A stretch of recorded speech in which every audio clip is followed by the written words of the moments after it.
for his cost. For a 4-drop you'd expect usually a 4/4 plus, but this guy draws a card. That is very, very key. Drawing cards is very important because it replaces itself and gets you further along in your deck, which gets you to your better cards faster. It also gets you more options, and more options will give you, obviously more options is better. I mean, the more choices you have, the more likely you're to have the right one. Okay, this card is not very good. It looks good, but it's not. It's 2 cost and gives a damage minion +3/+3.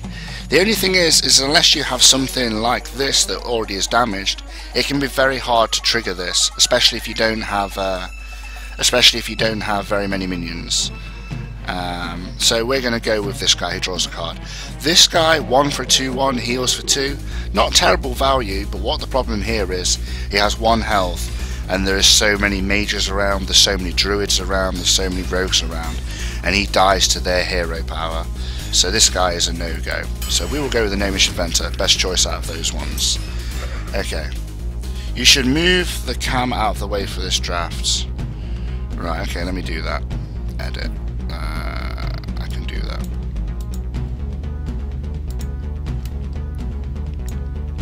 Okay. So what we have here is Slam, Inner Rage, Mad Bomber. Okay, Slam, deal 2 damage to a minion. If it survives, draw a card. So you can use this on your minions or on your opposing minions. Obviously, you're more likely to use it on your opposing minions. It's not too bad. If they've got something with a Divine Shield, this basically removes the Divine Shield and it replaces itself because it draws a card if the minion survives. So this can actually be a good card. We have Inner Rage, which I mentioned before. It's not bad, but really you want to have something that actually synergizes with it. Something like an Acolyte of Pain, or some reason. You want to have a reason to draft this card, not just because, oh, you know, I could randomly deal 1 damage and give +2 attack. You really want to have a reason. And Mad Bomber, one of my favourite 2-drops in the game. His battle cry is obviously very random, but you can control it to an extent, as in you don't play it in certain situations. And you play it in obviously some situations a lot. So we don't have any 2-drops yet. We don't need to worry about the curve until we get sort of 12 cards in. So I will go with, I think, the Mad Bomber here. I like minions. Okay, fairly easy choice here. This guy, the one, well, I started at the beginning. Okay, 2 for a 2/2 with Taunt. Just the fact that it's only 2 for a 2/2, it's just his stat points are not high enough. Yes, he has Taunt, but early Taunt like this is not usually that influential at all anyway. There's always ways around it, pretty much, it seems. This guy, on the other hand, is very good. 2 for a 3/2, so better stat points, and he can't be targeted by spells or hero powers. So your opponent can't Frostbolt, can't Wrath, can't backstab. There's lots of things like that that cannot be targeted on this. Most importantly, a mage can't hero power it, which is actually very important. Oh, and the third guy was absolutely terrible. This guy, Silverback Patriarch, one of the worst cards in the game. 3 cost for a 1/4 that has Taunt. So he costs 3, he has 5 stat points in total. That is terrible. And he has Taunt with only 1 attack. This card really is rubbish. Really terrible. War Golem, not so good. 7 for a 7/7. He's quite vulnerable to Big Game Hunter. The fact that he costs 7 makes him very expensive. Like 6 is a lot cheaper than 7, believe it or not, because with a 6, you almost certainly will, if you have other cards in your hand, you almost certainly will have other options, because the majority of your deck will cost 4 or less. But a 7, it very much limits your other options available to you for the rest of the turn, and can end up costing you your entire turn. And if it dies to something like a Big Game Hunter or something like that, it can really, really suck. So yeah, we don't particularly want him. But you know, if it had been this guy, and something else really bad, we may have picked it. Okay, Arathi Weaponsmith. This is one of the reasons, in my opinion, to draft Warrior. This card is insanely good. It's 4 for a 3/3, which isn't amazing, but when you throw in the fact that it has a 2/2 weapon, that makes it super good value. It's like two separate things combined on one card, very efficient on cost, and really good. It works really well with other Warrior cards, such as Warsong Commander as well. Okay. There is the Warsong Commander that it works well with, who is probably who we're going to pick. So Crocodile, 2 for a 2/3, no text. As a warrior, that's not something you really want to pick up because, you know, there's probably going to be better 2-drops. But it very much, like I said on the very first pick, it very much depends on what's the best out of the cards available. Like, the Crocodile could be a good card right now if, you know, these two were terrible, but it's not. So you always have to take into account that even though the Crocodile's like bad, sometimes he'll be the best card. Anyway, we're going to take the Warsong Commander here. This card really good. 3 for a 2/3, which is a bit rubbish, but it gives all your guys charge, which is really good, as at the moment we have a lot of minions that this will affect. It'll affect Fairy Dragon, Mad Bomber, Arathi Weaponsmith, and Gnomish Inventor. This guy already has charge, and this guy is too big, and this is too big. Okay, Flesh Eating Ghoul is also pretty good though. 3 for a 2/3, same stats as this guy, which says whenever a minion dies plus gain 1 attack. So on turn 3, if you have like a Crocodile and they have a Mad Bomber, and you get to trade those two, this becomes a 4/3 for 3 that only gets bigger and bigger as the game goes on, which is really good value. So he's one of those cards that's good value, but some games he will get stuck in your hand as literally just a 3 for a 2/3. Yeah, I'm not reading the chat as much as normal right now because I'm picking the cards with like detail. We'll read the chat afterwards. Okay, Heroic Strike, Novice Engineer, Razor Fen Hunter. So this gives you +4 attack.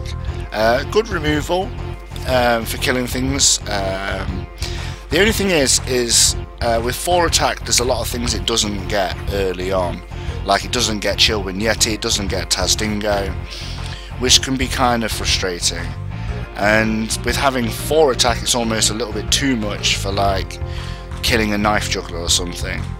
And basically this card should be drafted when you are very low on weapons. But as warriors now have an extra weapon in the draft, the Death Spy, I think we should be fine to not actually draft this. So we have a choice here between a 2-drop that replaces himself, draws a card, or we have the Razor Fen Hunter. Because we have Warsong Commander, I think Razor Fen Hunter is slightly better value. With charge, this is actually pretty good, because then it has a combined stat points of 3/4 for 3, which is strong. Okay, Imp Master, Kodo, Mana Wraith. We're going to take, I think, the Kodo here. Imp Master's quite strong, 3 for a 1/5, damages itself, gives you 1/1s. This is really good if you've got cards that buff like Dark Iron Dwarf, or if you've got cards like Direwolf, or Defender of Argus, or Cult Master, or Frostwolf Warlord. Cards that either buff minions, or cards that synergize with having lots of minions, like Frostwolf Warlord. Or it works well for Cult Master because it creates lots of minions, small minions that die, that obviously draw you cards. Also works with stuff like Soul of the Forest or Power of the Wild, lots of things like that. Stormwind Champion, lots of cards like that. We have none of those, which is why we're going to take the Kodo. So the Kodo's removal that can be hard to see coming. He's 5 for a 3/5, so he's like a Tazdingo stats, but he doesn't have Taunt. He destroys a minion that costs 2 or less when he comes into play. There are some high cost, high value minions for him to eat. Gnomish Inventor's not a bad one. Obviously Gurubashi Berserker is his favourite. Mana Wraith is actually pretty okay for some decks. Those type of decks are the ones that have a lot of 2s. A lot of 2s. This is not one of those decks, so I'm going to go with the Stampeding Kodo. Right, we're going to go with probably Silverhand Knight here. God, this is taking ages. Anyway, Whirlwind, 1, deals 1 to everything. This is again really good if you have cards that synergize with it, such as Frothing Berserker, or Battle Rage, or you know, other cards that actually benefit from being damaged, like Acolyte of Pain or those type of things. Currently we have none of those, so Whirlwind's out of the question. Elven Archer, not the worst one drop, because it comes into play, deals 1 damage, can be used to snipe off a little guy or even a big guy just to finish him off. But overall it's not that great, because it's only a 1/1, it's going to get killed off by a hero power, and chances are it's not actually going to get to do anything that effective.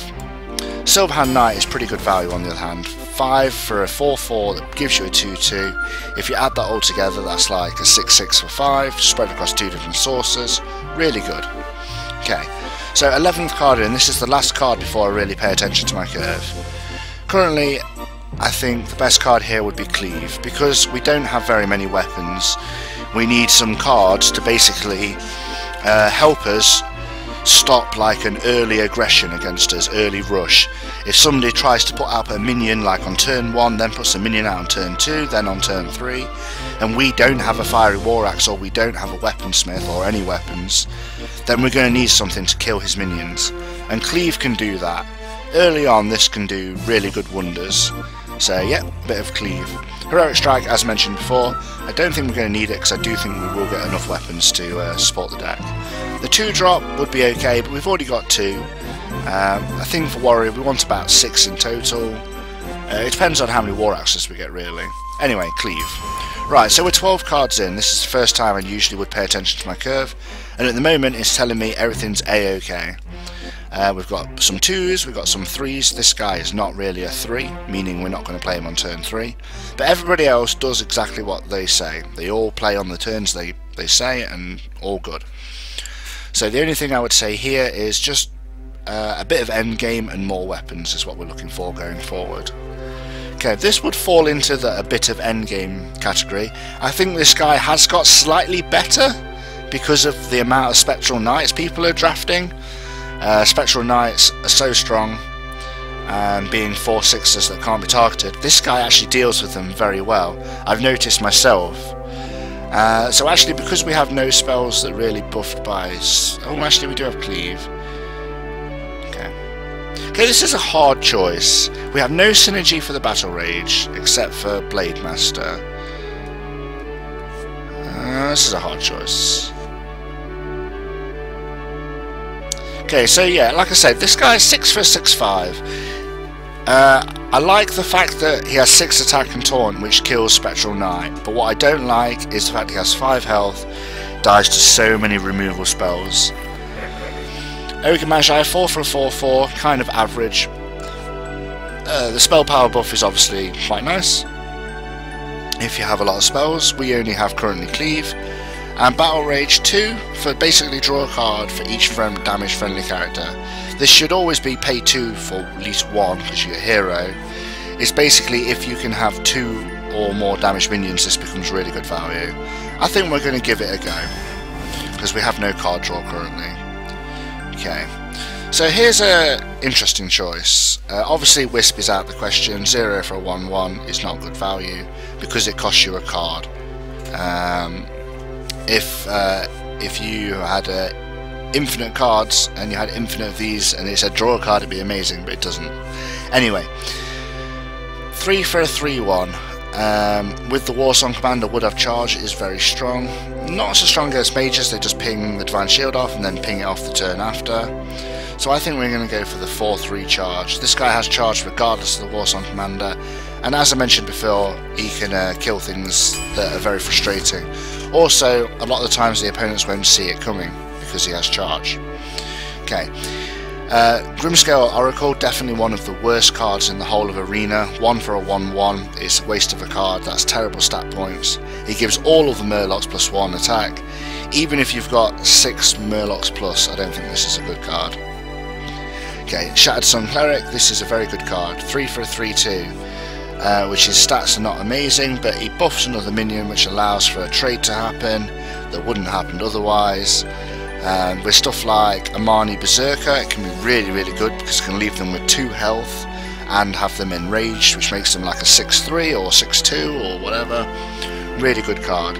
Ancient Brewmaster, pretty good if you've got stuff you need to bounce back. We don't currently have that much things to bounce back. Basically Weaponsmith and draw a card, that's it. So we'll take the Shattered Sun. Okay.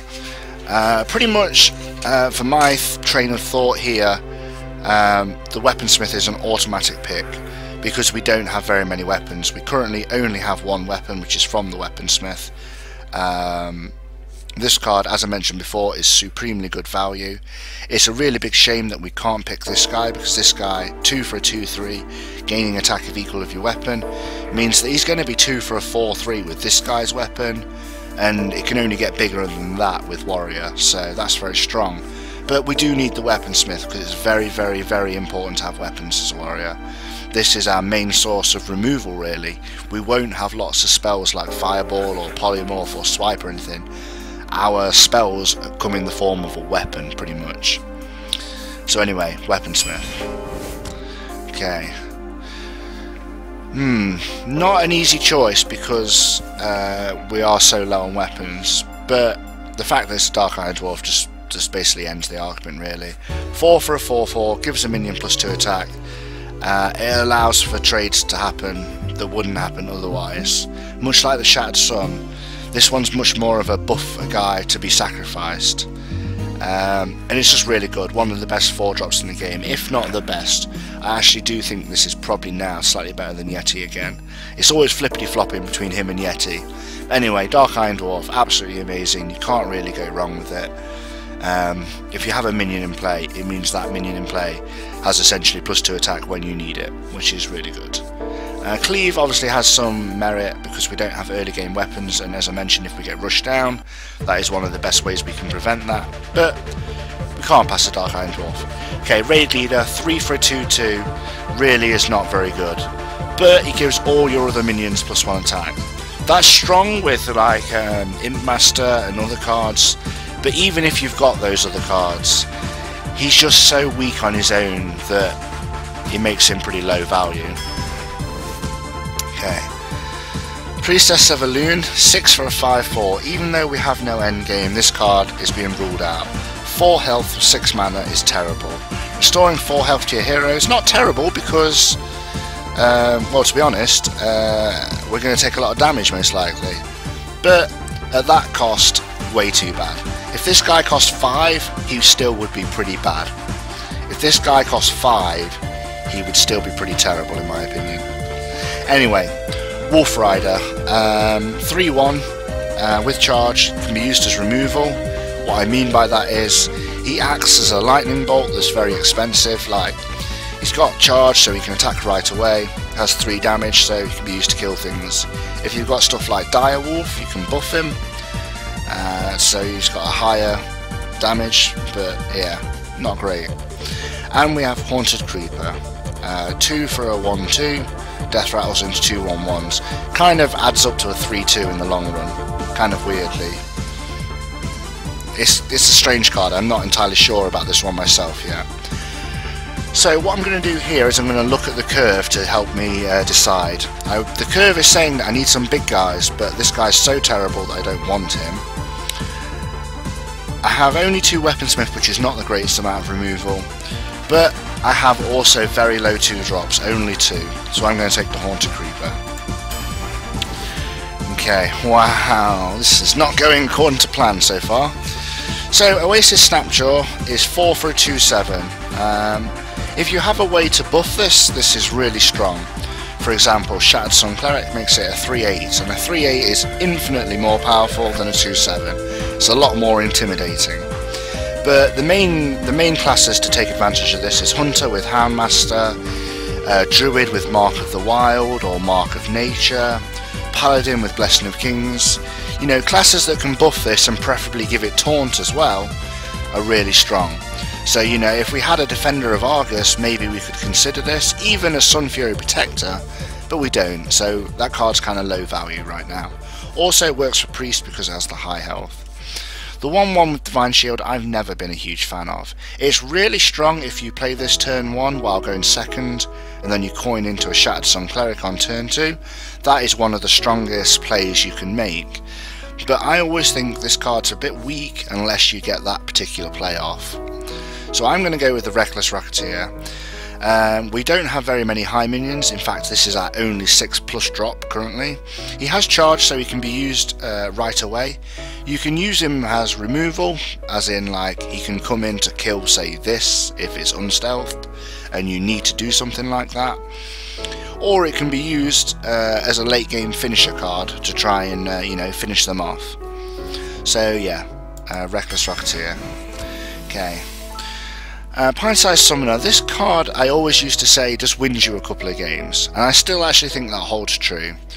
If you've got a half decent deck, so you're going to get to play a few games, the pint size will win you 1 or 2 of them. Really a card that can really snowball. So if you go coin pint-sized Summoner and they don't have an answer, you can play a turn 3 play, and if you get something like a Shattered Sun Cleric, and then the turn after, on turn 3, you get something like a Chillwind Yeti, the game is just over at that point. You've gained so much advantage that unless they have some miracle removal, it's probably unlikely they're going to be able to slow you down enough. But a lot of games it's just a 2-2 for 2 and it dies quite quickly and doesn't really achieve anything. So it's one of those cards where it helps you win a couple of games, but it probably costs you a game. Well, it doesn't cost you any games, but it can cost you a game because you could have drafted something better instead, like Commanding Shout. Commanding Shout really is very strong. Your minions can't be reduced below 1 health this turn, and you get to draw a card. So it replaces itself and allows one of your minions to trade and not die, basically, which is really strong. Light Warden, we're not a priest, we're not a shaman, we're not a paladin, we can't make use of the heal, so this guy's out of the question. So we're going to take Commanding Shout. We only have 3 2-drops, and we do have some nice 3s that would be nice to get pint-sizes affected from, but I think we need Commanding Shout for the draw and for the stability of keeping some of our minions alive. Especially as we're so low on weapons, we are going to need minions for killing minions, because we don't have enough weapons to do that already. Okay, so I'm going to take another Weaponsmith. Even though all 3 of these cards are very strong, in fact we have all of these cards in our deck with the exception of the Scarlet Crusader, who is very good anyway, but yeah, we need more weapons. Warrior is so important on how many weapons you get, and another Weaponsmith is really good. This does give us a lot of 4-drops, but yeah, never mind. We have a lot of everything that isn't, well, whatever. This deck's not really turned out 100% ideally at the moment. Anyway, I think a second Haunted Creeper here, because this card's really bad. 3 for a 2/3, the stat points are just too terrible. It has the Enrage, which is quite nice, but he dies off the first hit pretty much, so what does he get to kill? And if they're going to have somebody thingy, they're going to attack with their big guy first, or their high health guy first, so that the Enrage is useless anyway. So terrible card. This guy is not bad if you have something to do with it.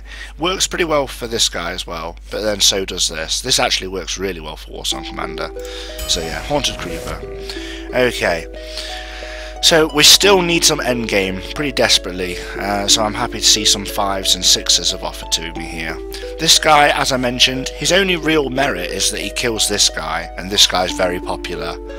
But I'm going to take this guy. The reason he's very popular is obvious. He cannot be targeted by spells or hero powers. This means no mages are going to fireball him. No mages are going to polymorph him. You know, he's not going to get humiliated. However, he can still be followed the rules. He's not going to get swiped. He's not going to get starfalled. You know, he's not going to get corrupted. He's not going to get siphon sold. He's not going to get assassinated, eviscerated. Nothing. He can't be targeted by spells or hero powers. That makes this guy a killer. And we need some killers, because at the moment we have very little beefy guys to beat people up with. Anyway, okay, our next opportunity at a weapon is Death's Bite. This is fairly comparable to True Silver in the base stats, in that it costs 4 and it has 4 attack, 2 durability. It has a very different effect. It says Death Rattle, deal 1 damage to all minions. So as we have a Battle Rage, that seems to synergize pretty damn well. It's a pretty good weapon as well, which is quite nice. The only thing is, with it being on 4, it's the same curve as our weaponsmith. But never mind, I think we take this anyway. Like I say, with the Battle Rage we got some synergy off the Death Rattle, and it's a very strong weapon. This guy is a very good minion, but I just need more weapons right now. Okay. Right. Here's an interesting choice. We have this guy who replaces himself, who's not too bad. He's kind of just a stopgap card. You know, he's not a bad card to draft, but he's not great either. It basically just helps you cycle through your deck to get to the cards that you do want faster. This is the 3rd time this guy's been offered to me. I'm not going to take him again. Just the 5 health is too weak for a 6-drop. This guy has the same effect. 5 health is too weak for a 6-drop. The only thing is, I do need some endgame. And this guy with a buff, or this guy with a commanding shout, is very strong. So I think I've actually just convinced myself to take the Wind Fury Harpy here. As I mentioned, it's pretty damn good with the commanding shout. We have synergy there. With Dark Iron Dwarfs, it actually can deal 12 damage. It's a bit more offensive than this guy. And we do need some endgame pretty desperately. Okay, so here we have an interesting choice. We have a Marnie Berserker, Chillwind Yeti, Mad Bomber. So we know all 3 of these cards are very powerful. 4 for a 4/5, we've already mentioned the Bomber. And one of the best 2-drops in the game, in 2 for a 2/3, but whenever he's damaged, enraged, gains +3 attack. Which means, like, if you play this guy first and they play a Mad Bomber and the Mad Bomber hits this once, then you got a 5/2, which is really powerful really early on. Anyway, what we're going to look at is the curve. We see that we have a lot of 4s. In fact, let's count. We have 1, 2, 3, 4, 5, 6, 7. We have 7 4-drop minions that cost 4. That's quite a lot. We have only 1, 2, 3, 4, 2 drops, sorry. This actually makes me think we're going to pass the Yeti in favour of the Marnie Berserker. The reason we're going to take the Marnie Berserker is because we have the Death Sprite, which synergizes with it. With the Warsong Commander, this guy is very good. He works very well for Commanding Shout as well. Yeah, it's good. Yeah, this music's from Final Fantasy VIII. Right, 3 pretty terrible cards. Alarmo Bot. Very, very, very rarely is this the right card to take. It will be kind of obvious when it's the right card to take, because you'll have a shitload of big guys and you'll be like, you know what, these 2 cards are terrible, I'll take it. This situation is not one of them. What's so bad about it is it just goes back to your hand afterwards and then it's like a dead card. It's really not good. Cold Light Oracle seems interesting, the fact that you get to draw cards, but your opponent gets to draw cards too. As he costs 3, your opponent often gets the first chance to use their cards as you spend your mana casting this guy. So I'm not a big fan. There are certain exceptions where this actually is a good card to draft, but that requires quite a specific situation. Anyway, Quest and Adventurer, I'm not personally a fan of this card. Very hard to keep around. A lot of people try to remove it. It can be a good bait card though if you've picked it up as a bad card, like in this situation. And if you do protect it well enough, it can just win you the game. But I'm not a big fan. Okay. Defender of Argus I am a big fan of. This card's very high on the tier list.